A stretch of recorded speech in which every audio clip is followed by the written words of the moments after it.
বছৰ পাৰ হৈ অহা এটা সংঘ মই আৰম্ভণিৰ পৰা সেইটো কথাই ভাবি আছোঁ এই বহি থকালৈকে যে 85 বছৰ পাৰ হোৱা এটা সংঘ কথা মই কিয় নাজানো অসমৰ চৌদিশে ঘূৰি ফুৰোঁ বিভিন্ন সংঘৰ লগত মোৰ সম্পৰ্ক আছে এই নজনাটো মোৰ এটা বিয়োগাত্মক ৰূপ বুলি মই ধৰি লৈছোঁ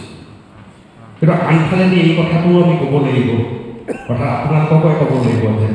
আপোনালোকৰ ক'ৰবাত দুৰ্বলতা আছে যাৰ কাৰণে গুৱাহাটীত থকা মোৰ নিচিনা এজন সাংবাদিকেও জ্যেষ্ঠ সাংবাদিকেও গম নাপায়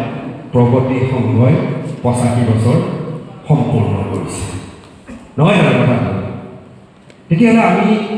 ইয়াক কৰিবৰ কাৰণে আমি কি কৰিব লাগে এটা কিন্তু খুব ডাঙৰ কথা আপোনালোকৰ কাৰণে সৌভাগ্যৰ কথা প্ৰগতি সংঘ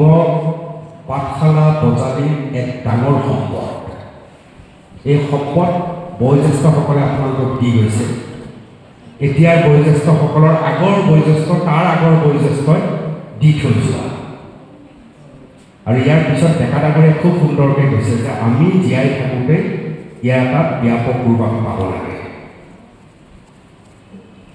মই ভাবোঁ যে অসম সাহিত্য সভা আহি আছে জানুৱাৰী সাহিত্য সভা আপোনালোকৰ ইয়াত অনুষ্ঠিত হ'ব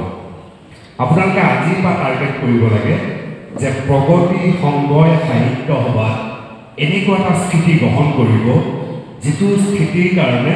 সমগ্ৰ অসমে প্ৰগতি সংঘক চিনি পাবলৈ আৰম্ভ কৰিব এটা খুব উপযুক্ত সময় আপোনালোকৰ কাৰণে